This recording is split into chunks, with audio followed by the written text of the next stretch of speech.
Yo. Okay. All right. So, what's up, guys? I'm Jacques Slade, and we're about to talk about legit checks. So, as many of you know, as Will just said, counterfeits or replicas and all that, those are a big deal in the sneaker world. People buying sneakers online, not being able to see them beforehand. There's a couple companies trying to stop that, but we have some guys up here that do legit checks to kind of give you some clues that you can look for. Would that be fair to say some clues, kind of things that they can look for? Yeah, not only clues, but also just don't be so hard on people that like do this but might get something wrong, because it's not foolproof. There are really, really good fakes, and we're just kind of go through the story of like the fakes that are popular now, what to look for, which shoes you should be wary of, and also let's go through some of the gossip, right? Because like some of the apps have gotten insulted a few times because they've been told that they sold some fakes or whatever. But we'll tell a little about our own story here at SneakerCon Legit Checking, and there's always issues, and there's always ways to avoid a lot of those issues. But we'll talk about how we deal with it, and also what you guys should expect from even your local consignment shop if you go there to get a legit check or something like that. Absolutely. So before we get started, let's have you guys just talk about like where you work, what you do, just so the people know like why they should be listening to you. Let's start with dude down on the end. How you guys doing? My name's Jay. I'm one of the owners of Restock Chicago. We have the booths in the corner over here. We travel with all the shows. We have 3 consignment shops, well 2.5 right now. I've been personally collecting since I was back in the 90s. I'm 36 now, so I've been doing it for a while. But back when I was growing up, it was mostly Jordans, fake Jordans. Now it's kind of come to the new style. Everybody's trying to fake these Yeezys, and so between me and my partner, who's not here today, my partner's Jay Collector 23. He has probably himself owns probably about 150 pairs of Yeezys, all the way from the Nike Yeezys on up. I've owned every single pair of Yeezys that's been out. I've collected. I had samples. I talked to a lot of guys who are behind the scenes in the Nike world back in the day when the Nike samples were huge. So I can say I've kind of been around a little bit. And I'll be the first to admit I don't know everything. I'm learning something every day. And like Will said, these shoes change. They're constantly changing. One thing I'll talk about when we come up are these zebras. This is the new zebras. The new zebras are different than the old zebras. So again, that's just one more thing that you guys have to look forward to. All right. My name's Sammy. I'm from New York. It's a store called Rare Pair.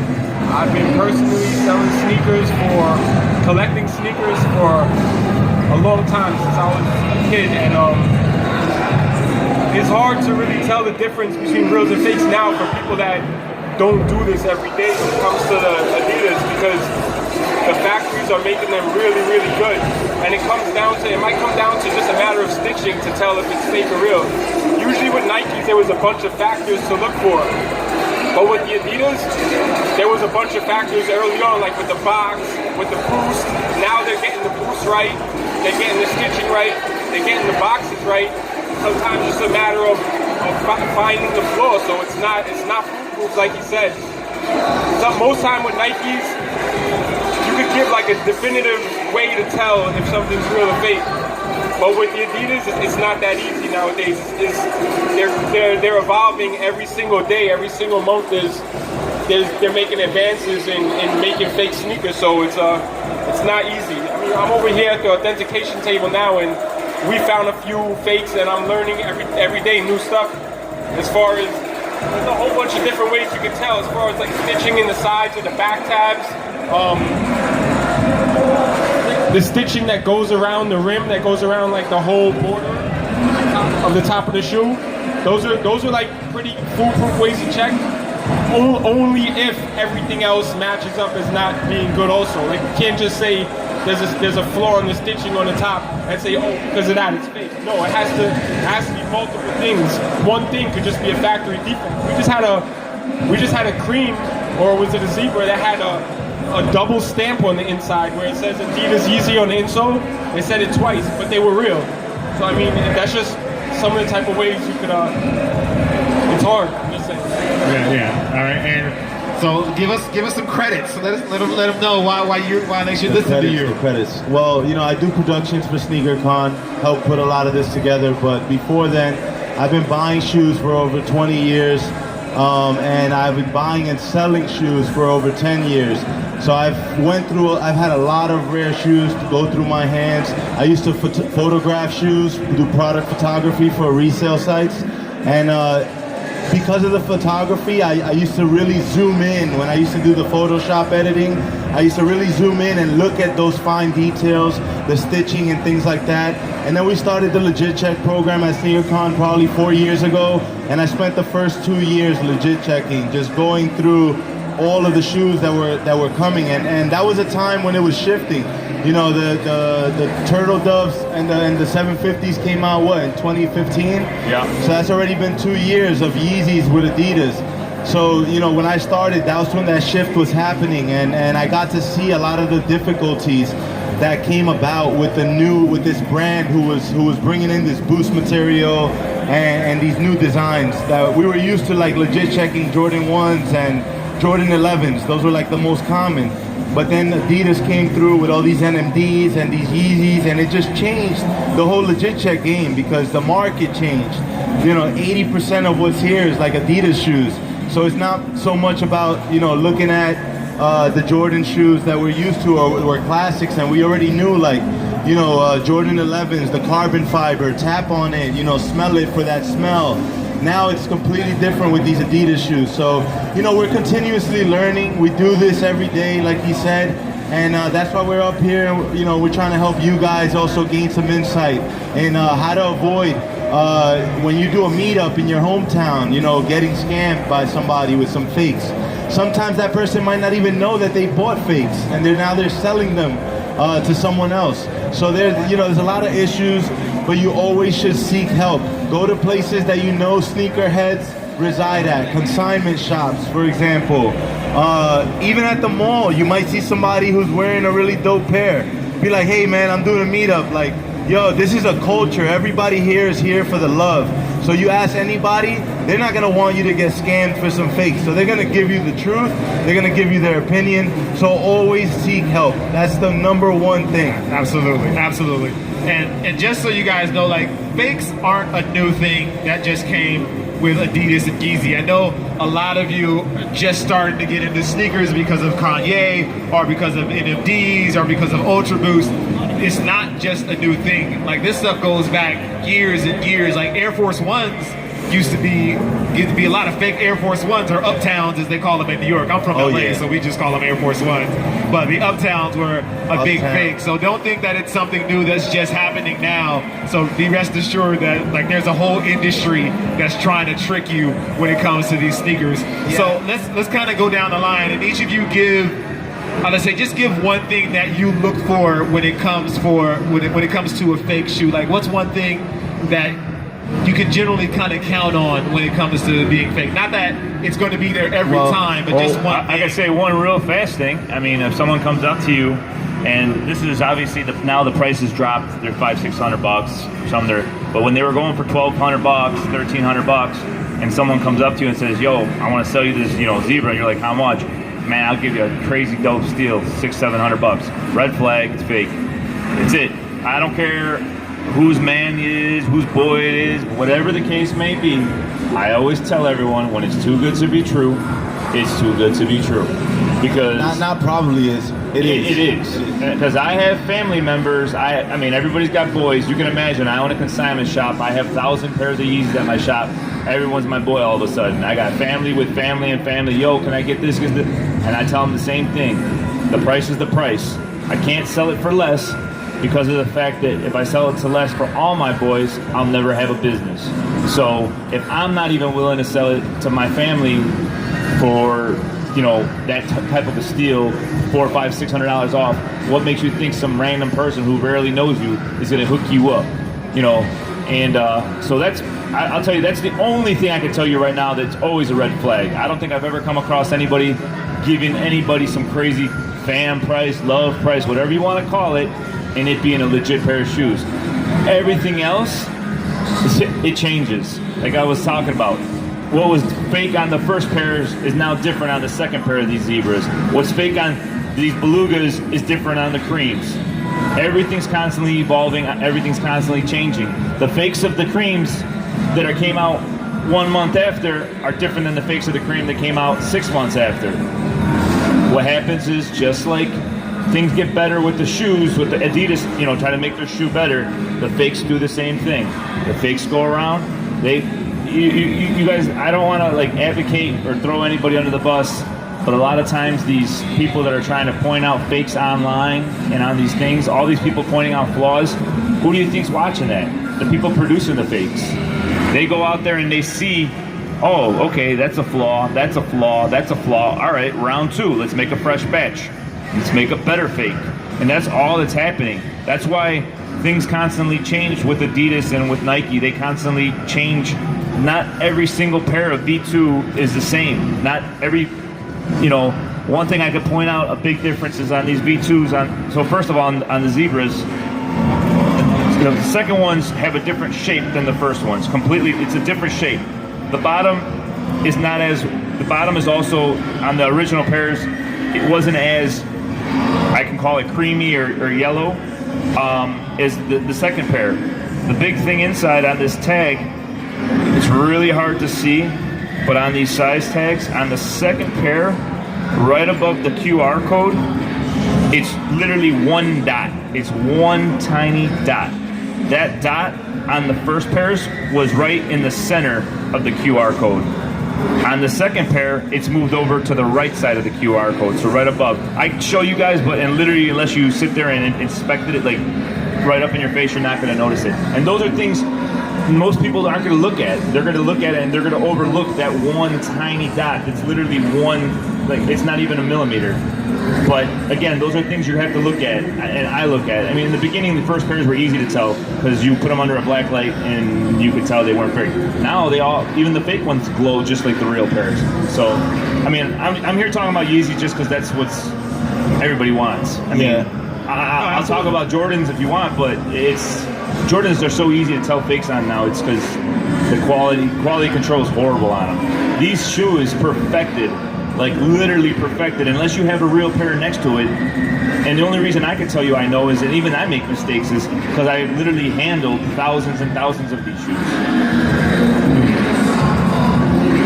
I really can't give you an answer to that question like one way, because it changes depending on the shoe. Alright, but like when you look at a shoe, there's that go-to thing that you go to first, just to see like. Well, the first thing I usually go to off rip is the box. Yep. It's the first thing that you have in your hands. It's the first thing that you can make a judgment based on. Box and box label. Usually, I can't give any like solid statements like saying if it's too good to be true, it is, because I can't say that, because sometimes it is. Sometimes it is true. Sometimes you got people have hard times and it happens, but it's rare. So be precautious and keep in your head that if it's too good to be true, the price, it most likely is. It's not 100% though, but it most likely is too good to be true. But the box, usually fake boxes, depending on the brand, with Adidas, you could feel the ridges in them, and with Nikes, you could feel the ridges in them. With the real boxes, it's more of a solid cardboard. I don't really know how to describe it other than, like he said, he deals with this every day. I deal with this every day. At my store, we have over 1,000 pairs of Yeezys also. And every single day, it's pretty much my job to legit check, because we can't intake them if they're no good. And usually it's the box, and then after the box, when I go to Yeezys, like I said, I always check the boots first, because it's usually a giveaway if it's really hard. But now they're making them better, like I said before. So if to answer your question without going on, I would just say the box first. That's the first thing I would look for. If there's no box, then I would look for the next most obvious thing, which it depends on the shoe. Sometimes the shape. Sometimes everything could be good as far as stitching, but the shape of the shoe is just something you know just from dealing with these shoes every day. Sometimes the form is off, the mold of the shoe. And Other than that, I really don't know. So just kind of recap, you kind of start with the most obvious things like the box, Yeah. then go like to the boost, The label. then maybe the 'Cause label, and then you guys kind of just filter down from there. And here's a good indicator as well. I mean, again, like he says, you can't. It's not just one thing. I always call it the totality of circumstances. You got to look at multiple things.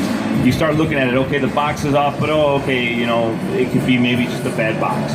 Then you look at the boost. Oh, the boost. Yeah, now that's two things. The more and more you look at, they just start to add up. I always tell people, I mean, you can't say, me personally, I have the luxury of saying we're not taking a Yeezy boost in without a box. I can turn it down because to me, it's not worth it. I'd rather not deal with it. For someone who's coming to our shop, I'm shipping across California, Australia, Thailand. We ship everywhere. For me to have to deal with a headache for a couple of bucks, I'd rather say if you don't have a box, I'm sorry, we can't take it. That's me. I'm not saying that's you guys, but that's me. I'll take it. Right, it's different. I just want. Right. I mean, it's for me. I'm like, it's just because of the fact that people know that the box is bad. They'll say, "Oh, it doesn't come with a box." So to me, it's a red flag.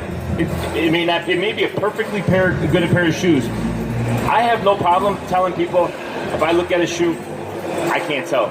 I hand it over to my partner. If he can't tell, there's two of us. Yeah, well, we just can't tell. I'm not going to tell you yes or no just because I feel like I have to give you an answer, and like I'll look stupid if I don't. I'll be the first to tell you I don't know. And if people say, I'll say this is why, and I'll explain to them why, and I'll try to say get another opinion. It happens. I bring shoes here. Me and my partner can't verify them. I'll go to Will. I'll go to the authenticators over here. I'll ask them, what do you guys think? And then I'll see what they say, and I'll be like, okay, well, this is what we noticed. And we kind of try to go back and forth, and we make a determination from there. And one more thing I wanted to say, with the boxes, usually you could get fake sneakers. Sometimes people put fake sneakers in real boxes. I see that happen a lot. But I'm not saying this can't happen, but I personally have never seen a fake box with a real shoe in it. So I mean, that's why I said about the box, because usually if you see a fake box, chances are the shoe in it's not going to be real. No one's going to go out of their way to put a real shoe in a fake box, but people will put a fake shoe in a real box. Yeah, people literally sell the boxes online. Yeah, just receipts. They sell receipts, so don't go buy a receipt. Boxes, so just because they have a receipt in the box, like definitely do your homework and looking at the shoe. You guys kind of half stole my answer, so I'll just go back to like when Jordans were like the main shoes that were demanded, Jordan 11s, Jordan 1s. Like what I used to go to was the smell. Like the first thing I would do was take the shoe out the box and smell the inside. The reason why is because every shoe would have a unique smell. Why? Because they use different leathers, different plastic, different glues, and every shoe, when you bought it brand new and you smelt it, it had a unique smell. Now the companies that would make the fakes, they would try to cut costs as much as they can. Yeah, Nike's still making the shoes for 20 bucks, but this factory's trying to make it for $5 and sell it for $60. So they're cutting costs wherever they could. So they would use a cheaper leather, they would use cheaper polyurethane and plastics, and cheaper glues. And the glue's a big one, because the glue would give it that kind of chemical smell that mixes with the leather smell. So when you would smell inside a Jordan, if it had a smell that wasn't consistent with what you know the authentic to smell like, it was most likely fake. And then if you started looking at the details, you would find those details that told you it was fake. But the smell was that thing that you could, like, off the bat, if you saw enough shoes and went through enough shoes in your hands, the smell would give it away. But now that's not really applicable. They're making the Adidas Yeezys with the same exact materials, and it's gotten more and more difficult. So it's harder to use that as a thing. So what my answer was going to be things not to go by. Things not to go by, like a receipt. Somebody comes to you, look, I have receipt in hand. Yeah, receipt's a piece of paper. You can photocopy it. Just like you can counterfeit money, which is like the hardest thing to counterfeit, someone can counterfeit a Foot Locker receipt or an Adidas receipt. And a lot of people come to you with a printed receipt from like an online sale. That's ridiculous that you can just print that right out. So the receipt thing, throw it out the window. It's cool when it's there and you can verify that everything looks good and is on point with the shoe. And then they also have a receipt that feels good. All right, it's a plus. But don't just look at the receipt and be like, oh, receipt in hand, here you go. Also, you ask people like, hey, where'd you buy it? But like, don't necessarily just believe it, you know, like you use that as kind of like an interrogation method. Like you can kind of feel out when somebody's lying, right? So if you feel like when you're looking at it in their eyes and they're telling you where they got it, you can see if they're lying. So like you can tell by reading the person, but don't just take the story for what it is, because I can be a good liar and tell you I got it straight from Adidas, and then, you know, it doesn't necessarily mean I got it straight from Adidas. So don't go by that. Go by people in the culture who you trust. People who you know buy a lot of these shoes. Real quick, Will, I just want to add one thing to what he just said, which is a really good point. So this happens a lot, and I'm sure it happens a lot. It happens a lot to us. I'm sure it happens to these guys, and I'm sure it happens to the big name consignment stores. People will lie and say, oh, I got it from Restock Chicago. And I'll be like, you know, people contact us, oh, they said they bought this from you. I'm like, I have no clue who this person is. Do they have a receipt? Have them give you an order number. I can look the order number up. So just be careful. Don't throw names out there. Oh, I got it from Flight Club. I got it from Rare Pair. I got it from Urban Necessities. I got it from wherever.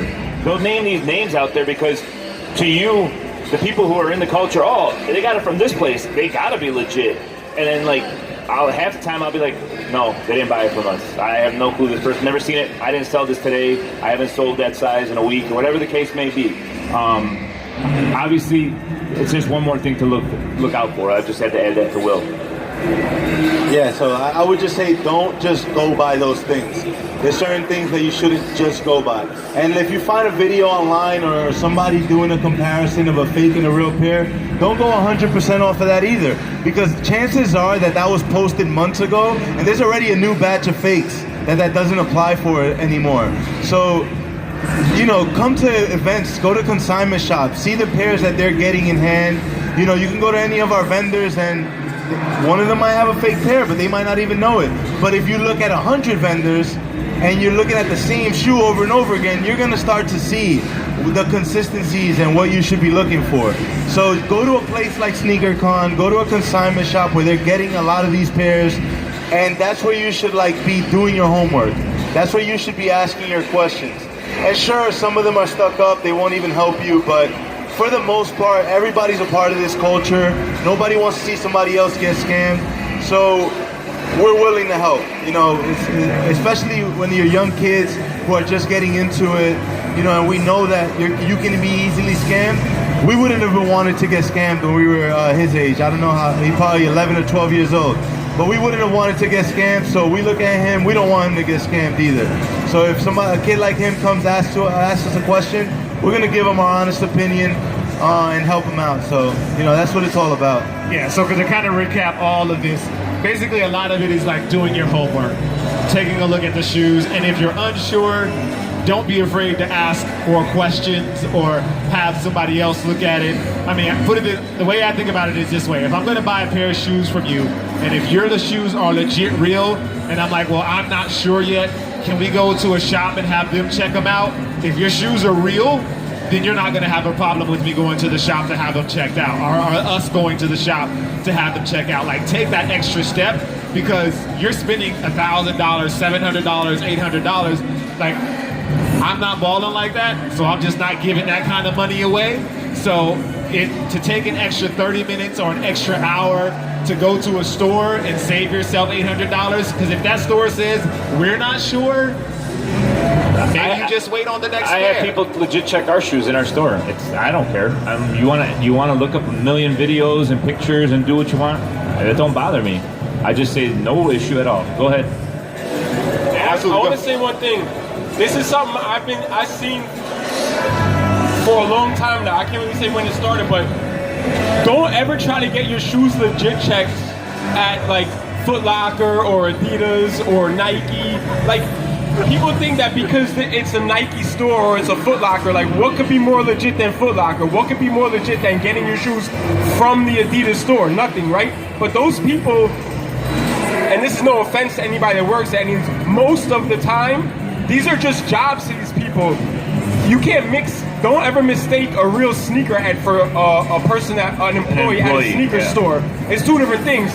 You have to go to a more like niche market kind of place, like a sneaker consignment shop, like something like this, a sneaker event. Because those are just jobs, and a lot of the times the people that work there don't even know. They just know what they're doing because it's their job.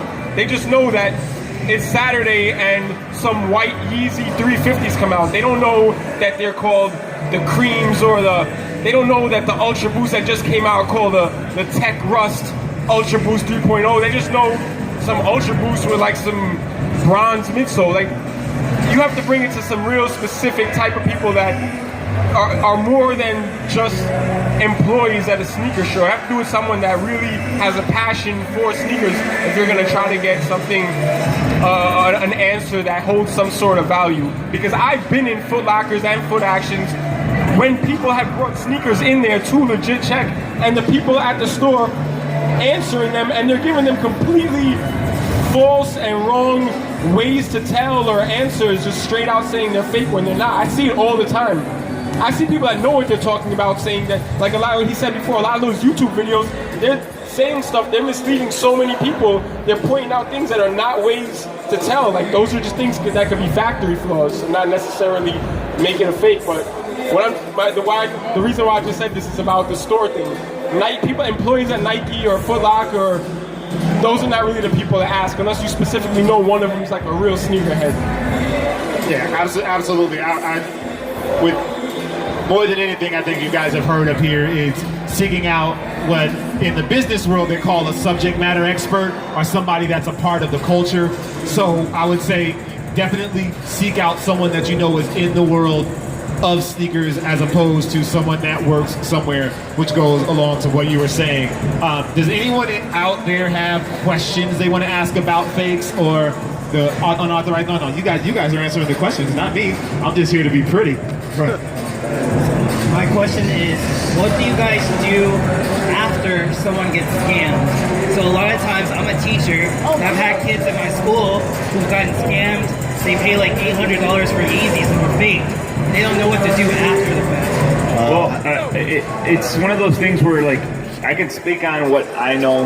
I mean, here's the thing. If someone comes to our store and says, hey, I bought these shoes, I mean, there's only so much I can do, me, myself. I mean, if it happens at an event like here, I know the guys at SneakerCon will go above and beyond to make sure you get your money back.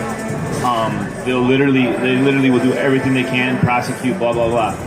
But my best advice is, I mean, here's the thing.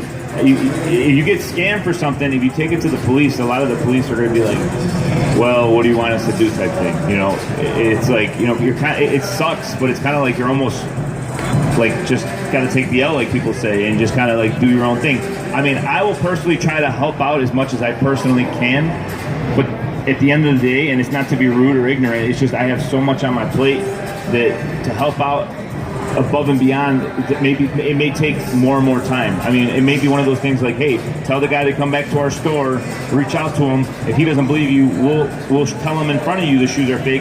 But at the end of the day, I can't go in the kid's pocket and take the money out of his pocket and give it back to him. Well, I personally can, but that's a different story. So, I mean, sitting here at SneakerCon and legit checking, you run into a lot of different types of those situations. So, for example, somebody brings a shoe they bought on eBay to the legit check booth. It's like, all right, you know, we can't do anything about it, but we can educate you on how to try to get your money back. How long ago did you buy it? Oh, it's within 3 months? Well, they'll honor that. If you prove a case and you have the shoes in the same condition you received it, you know, and there's a claim process. So you file a claim. And you also file a claim with PayPal. They're the same company, but they operate individually. So you can file 2 different claims and get a result from one, or maybe not one, but the other, and vice versa. So that's one way. The other way is if you bought it here from one of our vendors. Now, we take that, we're very vigilant with that, but we also don't attack the vendor because they might have not known. You know, they might have not been as educated as we are. They might just be getting into it. This might be their first table at a SneakerCon, you know? So we approach it, we'll go to the table, we'll scan the table, see if there's multiple fakes on there, then that kind of gives it away that this person's going out of his way to buy fakes or something like that. But if it's that one isolated shoe, then we just mediate a return of the funds. Now, what you have in the trading pit, which is a completely free market, and anyone that does a trade in the trading pit is liable for their own decisions. That's how it is in the street. That's how it is here, even though it's within these bounds. We don't have a contract. We have a contract with the vendors. We don't have a contract with everyone that walks in the building. So if you do a deal, it really comes down to a deal. Now, I've had kids bring a shoe. Hey, someone sold me a fake in the trading pit. All right, is the guy still here? Yes. All right, let's walk over to him. Have a conversation with the guy. Gauge if he even knew, see what else he's selling. Same style, but if they have a lot of fakes, which a lot of times that one person is the one bringing in the fakes and trying to sell them, they're out. They're instantly out, and we try to refund any transactions that happen there. But there are situations where that rule, if it's too good to be true, it probably is, where the buyer is at fault for thinking that they were going to get over on this seller. So for example, I had one case of Air Jordan 4 Oregon, the Oregon Ducks edition. Goes for $4 or $5 grand, right? And there's so little, there's like only a handful of pairs out there on the market. So if you see a pair like that in the trading pit or at a vendor table, you automatically should question it because there's just not that many pairs out there. So this kid brings a pair. Hey, I got scammed. I'm like, open the box. What is it? He opens it. I'm like, do you know how much that shoe is worth on the market? He's like, I'm like, and how much did you pay for it in the trading pit? $300. I'm like, the shoe was worth $5,000. It's brand new. And someone told you they were going to sell it to you for $300 and you gave over your money without asking for any opinion. Did you suspect it could be fake? So why'd you buy it? Oh, I thought I was getting a great deal. It's your fault. You have to learn that lesson. And that's part of being here in this free market. You make mistakes. You sell a pair for too cheap. That's also your mistake. You try to overcharge for a pair and you came to SneakerCon, you didn't sell anything as a vendor. It's your mistake. You learn from these things and you evolve as a businessman. And a lot of these kids are here learning that business. So, there's a lot of different situations, a lot of different approaches we take. We can't police it, we can't check every shoe in the building, but we can offer a legit check. It's there. You have the option to use it. If you don't use it, it's on you. Yeah, absolutely. And I would say something he said that's very important that you guys should listen to is what your inner self tells you right away. Like when you go and you see something, if something inside you says those aren't real, just walk away from the deal. Like it's not, I know it's not an easy thing to say, but it's not that important that you have that shoe. And I know when you're younger, like you feel like, oh, this shoe is gonna make me cool, or I really want this shoe, or everybody at the school has this. But if you get that feeling inside where you go, this is not legit, or this is not real, walk away. There's plenty of other opportunities for you to buy that shoe. So this young lady over here had a question. I can't hear. She said she knows nothing about sneaker. How would she know these are real or fake? So I would say, we would probably tell you go to the legit check booth and have them take a look at them and see if they're legit. But for the sake of conversation, we'll take a look at it. Take a look at it, yeah. Shoot. So it's the creams.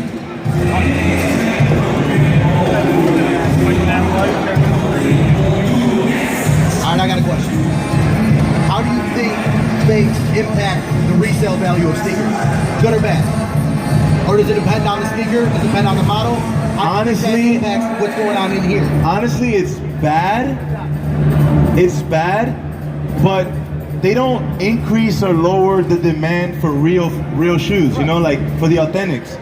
So the fact that somebody can buy a fake Bread 11 for $60, if they know it's fake and they want to spend that much, I don't think that affects the sneaker market at all, because that's not our consumer. Our consumer is the person that's willing to pay market value and wants to know if it's real so they can buy only real. And they know that there's a market for that real pair, that it doesn't go below this price and it doesn't go above this price. So the only thing that it does is, I don't think it messes with the value of the actual real shoes on the market. but it does mess up your, like if you know that this one shoe is the most fake shoe out there, you'll be less inclined to want to wear that shoe out on the street. You don't want to, you know, because you're going to wear it and everybody's going to say, oh, it's probably fake. Because there's so many fakes out there. Yeah, like Red Octobers. So I think that's the damage it does. It's more of a matter of perception and how you feel wearing the shoes. But in terms of the value in here, I really don't think it affects it. Wait till so everybody can hear. That's what I was expecting. I agree. Okay, so we just did a quick legit check. We'll say a quick legit check. So kind of explain what happened and what you guys looked for and all that. So here's what I want to tell you, and I'm going to explain to her. She's like, well, so how do I know? I can only help you, like, it's going to be like really quick, and even then, it's not going to be something that you, next time you go look at it, you're going to be like, oh, I can tell just now. It's one of those things that you can look at it, and I can show you just based off of my old previous knowledge. You know, so I already know what the label looks like, the lettering looks like. So by looking at the box, feeling the box, seeing just the different lettering on here and the spacing, I can tell from, obviously because I've held other pairs, that this is really consistent with the real pairs. So that's one thing that, I mean, I could tell you, but again, unless you have knowledge of seeing it. So it's the spacing above the little guy right here, how much space is in there. I can tell by usually the fake pairs is really, really on top of it or really, really low. That's one way to look at it. Looking at the different fonts of the lettering, I can tell, I've known, seen it, whatever. So that's the box. The size of the box is the correct size shape for the size of the shoe. Opening up the shoe is then you go in there and we start looking at a couple different things. I looked at the boost. I felt the boost material. Again, without you having a boost, you wouldn't know it. But being able to feel the boost, I can tell it's the consistency and the squishiness or the hardness is consistent with a real pair. Then I went in and I started looking at the tag. What I can show you, if you look above this QR code, the actual insole itself, the thickness, and the R trademark above the S. The fake pairs are really sloppy and they're not indented well. So, I mean, just looking at you can see how much work it is just to look at one shoe. And again, this shoe came out, then the Zebras came back out. The Zebras had already come out. Looking at this one and you're comparing it, if you would have only known the first pair, you would have been like, oh, this is fake. And then people would have been like, well, why? Well, comparing it to the first ones, it's this, and this. It changed. They changed the shape of the shoe. They changed the color, the tag. The smell is different. It's got a little bit more glue smell on it. And people are like, well, you said this. Again, things changed. The reason I know is I got 1,100 pairs of Zebras straight from Adidas. Don't ask how, it's just we have that many pairs. I know where they're coming from. They're shipped straight from Adidas. So now I have 1,100 pairs I can compare to other pairs that are coming in off the streets. So that's how I can tell. I mean, again, everyone's different. Perfect. Thank you. Well, I want to say thank you guys for everything. Thank you for listening. We have one more panel coming up. Give these guys a round of applause. They do a lot of good work. There's a couple more panels coming up. Give these guys, they do a lot of great work. Appreciate you guys. We have another panel coming up in just a few minutes. Thanks, guys. Oh, last thing though, we want to invite everybody to come over to Legit Check. If you have anything